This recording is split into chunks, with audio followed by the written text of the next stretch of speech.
9 வருஷம் காத்துக்கிட்டு இருந்தோம். நான் மட்டும் இல்லை, என்னோட சேர்ந்து இருந்த அத்தனை நெஞ்சங்களும், அத்தனை நல்ல உள்ளங்களும். அதான் எப்பவுமே நான் சொல்லுவேன், ஒரு கட்சியில் வந்து பல பேர் வந்து பல கருத்து வேறுபாடு, பல வேவ்லென்த்தில் வந்து மாறி மாறி இருப்பாங்க. ஆனால் இந்த நடிகர் சங்கம் பொறுத்த வரைக்கும் நாங்கள் 2015 காலடி வச்சு என்ன நினைச்சோமோ அதே உணர்வோட, அதே வேவ்லென்த்தோட அத்தனை பேரும் என்னோட சேர்ந்து எல்லா செயற்குழு உறுப்பினர்கள், நிர்வாக ஆஃபீஸ் வேரர்ஸ், தலைவர் நாதர் சார்லேருந்து கார்த்தி, கருணாஸ், முன்னாடி பொன்வனன் சார், இப்போ முக்கியமான நபர் இது பூச்சி முருகன். இந்த கட்டடத்துக்கு காப்பாற்றி இன்னைக்கு இந்த நிலை கொண்டு வந்த பூச்சி முருகன் சாருக்கும் எல்லா செயற்குழு உறுப்பினர்களுக்கும் நான் வந்து நான் கடமைப்பட்டிருக்கேன், நன்றி தெரிவிச்சுக்கிறேன். இன்னும் 2 மாத காலகட்டத்தில் கண்டிப்பாக கோலாகலமாக இந்த கட்டணம் திறப்பு விழா நடக்கும். நான் சொன்ன மாதிரி, நான் ப்ராமிஸ் பண்ண மாதிரி தன்சிகாவுக்கு வந்து நான் ஒரு வேண்டுகோள் வச்சேன். அவங்க வந்து அது மனப்பூர்வமாக ஏற்றுக்கிட்டு அவங்க வந்து வெயிட் பண்ணுறேன்னு சொல்லியிருக்காங்க. இன்னைக்கு தான் ஆக்சுவலாக கல்யாணம்னு பிளான் பண்ணியிருந்தோம். பட் எஸ், 9 வருஷம் காத்துக்கிட்டு இருந்தோம். இன்னும் 2-2.5 மாதம் காலகட்டத்தில் முடிய போகுது கட்டணம் சொல்லும்போது ஒத்துக்கிட்டாங்க. ஸோ எனக்கு சந்தோஷமாக இருக்குது. எனக்கு ஒரு துணைவி வாழ்நாள் பூரா கிடைச்சிருக்கு.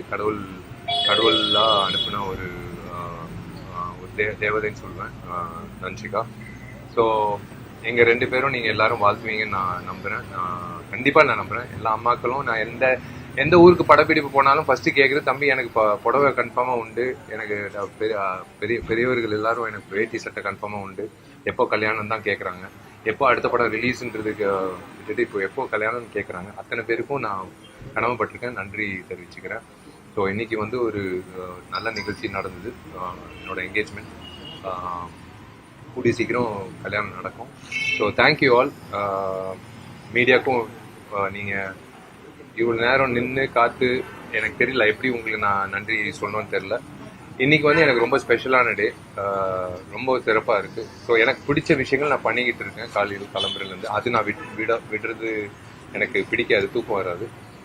15 வருஷமாக 12 வருஷமாக என்ன பண்ணணும்னு ஆசைப்படுறேனோ, இப்போ காலம்புற அம்மா அப்பா காலில் விழுந்து ஆசீர்வாதம் வாங்கி அதுக்கப்புறம் ஒவ்வொரு விஷயமா நான் எனக்கு மனசார என்ன பண்ணணும்னு ஆசைப்படுறேன்னு பண்ணிக்கிட்டு இருக்கேன். ஸோ தேங்க்யூ, ரொம்ப நன்றி. மறுபடியும் சந்திப்போம். எக்ஸாக்டா திறப்பு விழாக்கு அடுத்த முகூர்த்தத்தில் என்னோட கல்யாணம். அதான் ஏற்கனவே சொன்ன பொருளாளருக்கு வந்து நான் ஆல்ரெடி புக் பண்ணிட்டேன் மண்டபத்தை. அது பத்துமான்னு கேட்டாப்புல பொருளாளர் கார்த்தி.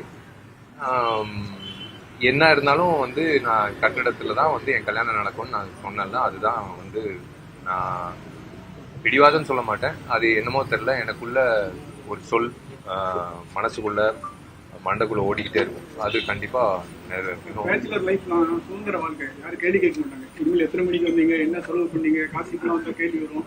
அந்த சுதந்திர வாழ்க்கையை பற்றி எப்படி இருக்கீங்க? இல்ல, இது அப்படிப்பா, அது என்னங்க ஜெயிலுக்கா போறோம், கல்யாணம் தானே பண்ண போறோம். அதெல்லாம் ஒண்ணும் இல்ல. ஒரு துணைவி வந்து அதே கேள்வி கேட்டா நல்லது தானே. நம்ம போற பாதையும் நம்ம நினைக்கிற விஷயமும் கரெக்டா இல்லையான்றது ஒரு கூட இருந்து சொல்றது ஒரு நல்ல விஷயம் தானே. ஒரு கட்டத்துல தான் வந்து ஆசிரியர்கள் சொல்லுவாங்க, ஒரு கட்டத்துல தான் நண்பர்கள் சொல்லுவாங்க, ஒரு கட்டத்துக்கு மேல வந்து அப்பா அம்மா சொல் பேச்சு கேட்க மாட்டோம். எது இயல்பான ஒரு விஷயம். அதுக்கப்புறம் வந்து வாழ்நாள் பூரா ஒருத்தரோட பேச்சு கேட்கறோம்னா அது வந்து நம்ம துணைவியோட பேச்சு தான். அந்த மாதிரி அந்த வகையில வந்து ஆல்ரெடி நீங்க சொன்ன மாதிரி பக்குவப்படுத்திக்கிறேன் நான். அதான் நீங்க சொன்ன மாதிரி அந்த பேச்சுலரா வந்து போன் எடுக்காம வேலையில மும்முரமா கவனம் செலுத்துறது, அந்த மாதிரி இல்லாம எல்லாத்துக்கும் டைம் மேனேஜ்மெண்ட்னு ஒண்ணு இருக்கு. அந்த ரெஸ்பான்சிபிலிட்டி உள்வாங்கிட்டேன்.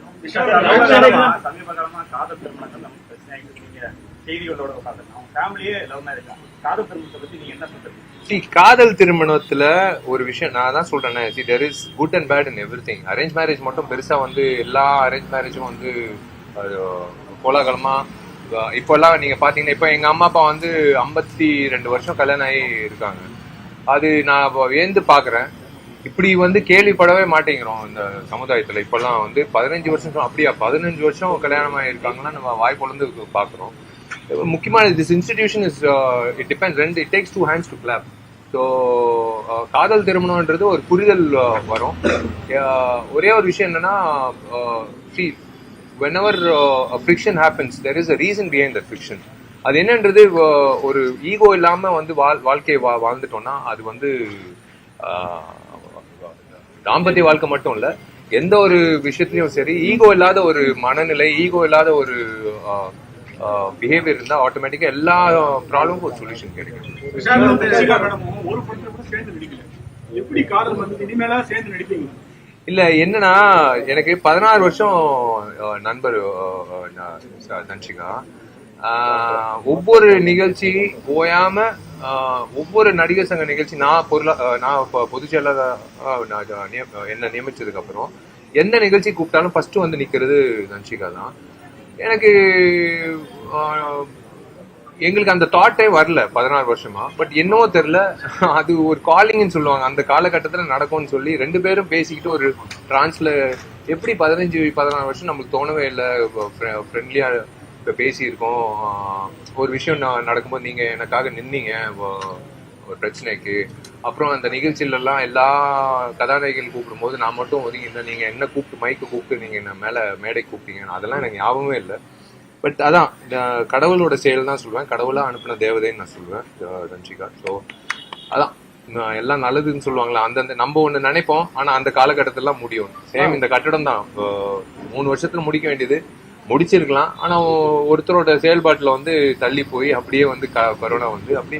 ஆனா நல்லபடியா வந்து அதேதான் நான் நம்புறது. அதான் மதகஜராஜா திரைப்படம் வந்து ஒவ்வொரு வருடம் 2012 இருந்து நாங்க யோசிச்சுட்டே இருப்போம், எப்போ வரும் சார், இருங்க சார், எப்போ வந்தாலும் வெற்றிகரமா ஓடும் சார்ன்னு நானும் சுந்தர் சார் ஒரே டைலாக் பேசிருப்போம்.